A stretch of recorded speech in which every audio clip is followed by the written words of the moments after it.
నమస్తే. నేను సిరి.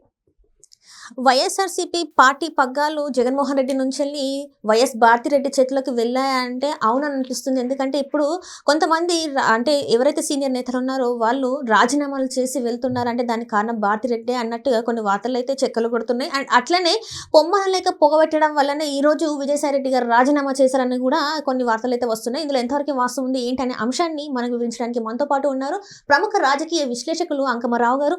నమస్కారం సార్. నమస్తే. సార్, ఇప్పుడు చూస్తుంటే పొమ్మన లేక పోగొట్టారేమో అని అనిపిస్తుంది. ఎందుకంటే విజయసాయిరెడ్డి గారు నెంబర్ 2 పొజిషన్లో ఉన్న ఇదిలో నెక్స్ట్ సీఎం విజయసాయిరెడ్డి గారు అన్న కొన్ని చర్చలు కూడా చాలా వరకు జరిగినాయి గతంలో. కానీ ఇప్పుడు ఆయన పార్టీకి ఆయన రాజ్యసభ సభ్యత్వాన్ని కూడా రాజీనామా చేయడం అది ఎంతవరకు కరెక్ట్ అంటారు? ఇది వెనకాల ఎవరైనా ఉండి ఆడిపిస్తున్నారంటారా? ఇప్పుడు జగన్మోహన్ రెడ్డి ముఖ్యమంత్రి ఆ పార్టీకి. జగన్మోహన్ రెడ్డి తర్వాత ఎవరు అనుకుంటే జగన్మోహన్ రెడ్డి తర్వాత ఒకవేళ అదే విధంగా కొనసాగితే విజయలక్ష్మి, లేదంటే షర్మిల, లేదంటే భారతిరెడ్డి. అంతేగాని వేరే వాళ్ళకి మాత్రం అవకాశం అయితే రాదు. ఇది గమనించుకోవాల్సిన విషయం. ఇప్పుడు తల్లి చెల్లి ఇద్దరు బయటికి వెళ్ళారు కాబట్టి సతీమణే కాబట్టి అవకాశం ఆమెకే ఉంటుంది. అంతేగాని ఇప్పుడు చాలామందికి అర్థం కాని విషయం ఏంటంటే అంటే కావాలనుకుంటున్నారో లేకపోతే మాట్లాడుకుంటున్నారో నాకు తెలియదు, కానీ ఓటో ముద్దాయిని అభియోగంతో కారాగారంలో పెట్టారనుకోండి, రెండో ముద్దాయిని వదిలేస్తారా? లేదు సార్, ఎంతమంది ఉంటే అంతమందిని అరెస్ట్ చేయాల్సిందే కదా. రెండో ముద్దాయి ఇతనే కదా. మరి అతను కారాగారంలో ఉన్నప్పుడు ఇతను బయట ఎందుకు ఉంటాడు? అసలు ఆలోచన ఏంటి నాకు అర్థం కాదు ఇప్పుడు కూడా. మొదటి ముద్దాయి అభియోగాలు రుజువు అయిన తర్వాత దానికి అన్ని విధాలా సహకరించి ఏ విధంగా అయితే మామూలుగా డొల్ల వ్యాపారాలు ఉన్నాయో, ఏ విధంగా డొల్ల పరిశ్రమలను ఏర్పాటు చేశాడో వాటి నుంచి డబ్బులు తరలించడానికి వివిధ మార్గాలు ఎన్నుకున్నాడో అవన్నీ జగన్మోహన్ రెడ్డికి అయితే తెలియదు కదా. అది మొత్తం తిప్పింది, చక్రం తిప్పింది విజయసాయిరెడ్డి అనే కదా. అభియోగాలు మోపి అతన్ని రెండో ముద్దాయిగా ప్రతి దాంట్లోనూ ఇతనికి ఎన్ని అభియోగాలు అయితే ఉన్నాయో ఆర్థిక నేరాలకు సంబంధించి అన్నిట్లో విజయసాయిరెడ్డి ఉంది.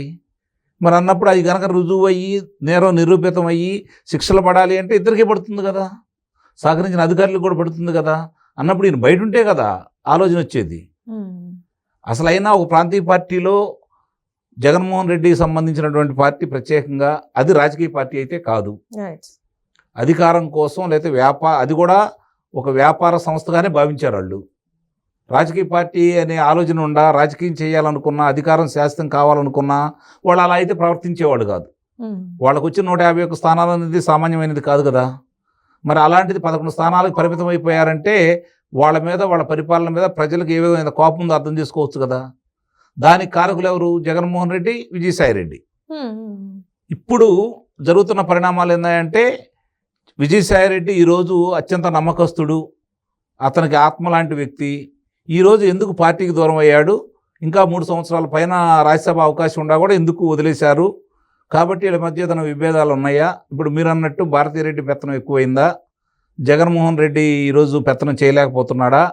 పార్టీ భారతిరెడ్డి చేతుల్లోకి వెళ్ళిపోయిందా? ఇలాంటి ప్రశ్నలన్నీ ఈరోజు ఉత్పన్నం అవుతున్నాయి. నిస్సందేహంగా జగన్మోహన్ రెడ్డి కంటే కూడా భారతిరెడ్డి మనుషులే ఈరోజు పార్టీలో పెత్తనం చేస్తున్నారనేది వాస్తవం. జగన్మోహన్ రెడ్డి నామమాత్రంగా పెట్టేసి మిగిలిన కార్యక్రమాలు వీళ్ళే నడుపుతున్నారనేది వాస్తవం. కాకపోతే జగన్మోహన్ రెడ్డి ముఖ్యమంత్రి అభ్యర్థి అయితేనే పార్టీ నిలబడిద్ది అనేది కూడా వాస్తవం వాళ్ళ దాంట్లో. కానీ అప్పటిదాకా మొన్నటిదాకా అతను ముఖ్యమంత్రి అయ్యేంత వరకు కూడా, ముఖ్యమంత్రి అయిన తర్వాత అతని పనితీరుతోటి ఈరోజు ప్రజల్లో ఏహభావం వచ్చింది. ఆ పార్టీ ఇంకా ఆంధ్ర రాష్ట్రంలో రాజకీయాల్లో ఉండకూడదనే అభిప్రాయం ప్రజల్లోకి వచ్చేసారు.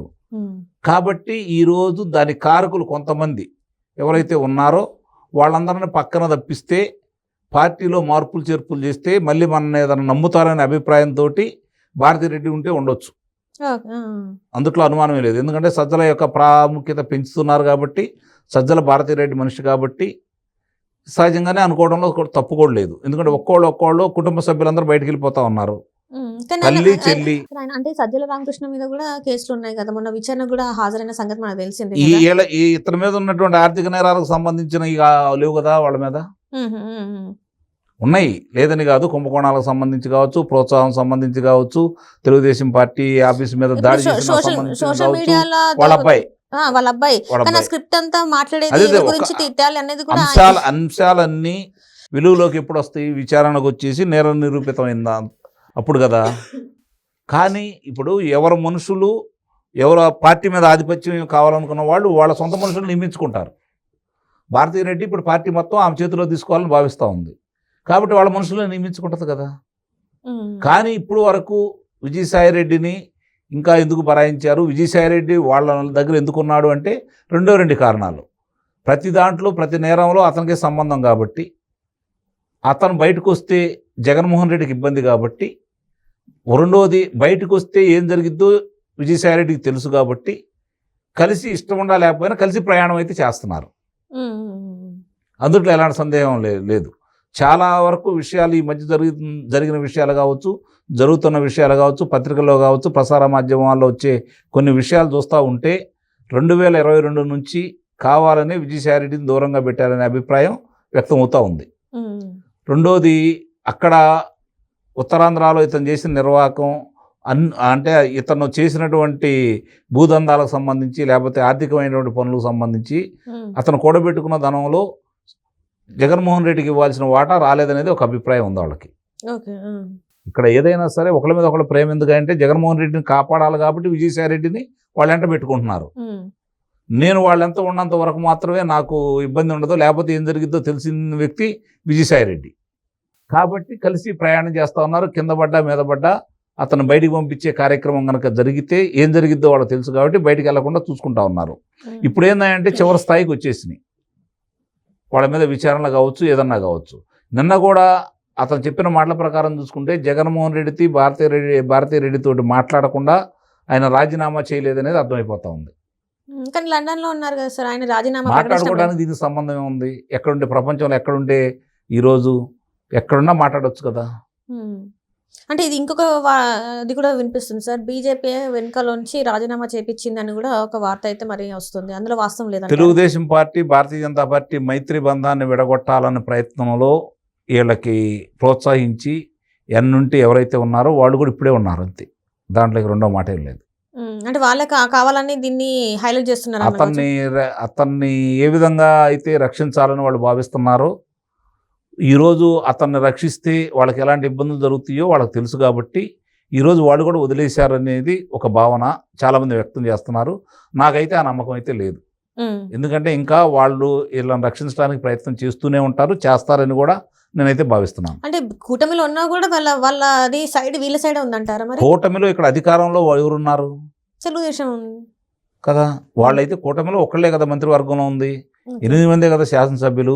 ఏ రాజకీయ పార్టీనైనా వాళ్ళు ఎదగాలని కోరుకుంటారు. కూటమి ఎప్పుడు అట్లానే ఉండాలి, తెలుగుదేశం పార్టీకి ఎప్పుడు 140 స్థానాలు వస్తానంటే వాళ్ళు ఎప్పుడు అట్లానే ఉంటారు కదా. చంద్రబాబు నాయుడు గారు, తర్వాత లోకేష్ బాబు గారు తెలుగుదేశం వ్యక్తులే ముఖ్యమంత్రి అవుతారు, కానీ వాళ్ళైతే కాలేరు కదా. వాళ్ళని పెంచుకోవాలి అంటే, వాళ్ళ బలం పెంచుకోవాలి అంటే ఇటు కూటమిలోనే ఉండట్టు ఉండాలి. వాళ్ళ రాజకీయం వాళ్ళు చేసుకుంది వాళ్ళు చేసుకుంటూ ఉంటారు. వాళ్ళ రాజకీయాన్ని తప్పుపట్టాల్సిన పని లేదు. వాళ్ళ రాజకీయంలో వాళ్ళ ఎదుగుదల కోసం ఇలాంటి వాళ్ళని ప్రోత్సహిస్తారా లేదా అనేది వాళ్ళకి ఎంతో కొంత 5 సంవత్సరాల పరిపాలనలో ఇలా సహకరించారనే దురభిప్రాయం వాళ్ళ మీద ఉంది కాబట్టి అది ఇక్కడ అనుకుంటున్నారు. ఇక్కడ చంద్రబాబు నాయుడు గారు ముఖ్యమంత్రి కావాలి, రాష్ట్రాన్ని మళ్ళీ గాడిలో పెట్టాలన్న అభిప్రాయంతో ప్రజలందరూ ఆ పార్టీతోటి ఎవరున్నా వాళ్ళని ఆశీర్వదించారని వాళ్ళు కూడా గుర్తించారు. కానీ దాని ప్రభావం పక్కన పడింది అనేది వాళ్ళకు కూడా అర్థమైంది కాబట్టి వాళ్ళ ఏకాడికి ఒక్కసారిగా వాళ్ళని దూరం చేసుకోవడం ఇష్టం లేకపోవచ్చు, లేదంటే వాళ్ళని ఈరోజు బరాయించే స్థితిలో వాళ్ళు లేకపోవచ్చు. ఏదైనా సరే రాజీనామా చేయటం అంటే మామూలు విషయం అయితే కాదు. తెగింపే ఒక రకంగా విజయసాయిరెడ్డి, దాంట్లో ఎలాంటి సందేహం కూడా ఏమి లేదు. జరిగే పరిణామాలకి అందుట్లో ఆయన చెప్పాడు కదా, ప్రధానమంత్రి గారు, హోంమంత్రి గారు నాకు 9 సంవత్సరాల నుంచి నన్ను కాపాడుకుంటూ వస్తున్నారంటే దాంట్లోనే చాలా అర్థం మిళితమై ఉంది. అవినాష్ రెడ్డికి నేను ఫోన్ చేశాను, ఆ పక్కొండాళ్ళు గుండెపోటు అని చెప్పారు కాబట్టి నేను చెప్పానని చెప్పే దాంట్లో కూడా వేరే అర్థం కూడా ఉంది. ఇవన్నీ చూసుకుంటా ఉంటే అతను ఇష్టం ఉండా లేకపోయినా బయటికి వెళ్ళే కార్యక్రమంలో చాలామందిని దీంట్లో చెప్పకనే వాళ్ళు దోషులని చెప్పాడనైతే చాలా స్పష్టంగా అర్థమైపోతాం. Right, thank you so much sir.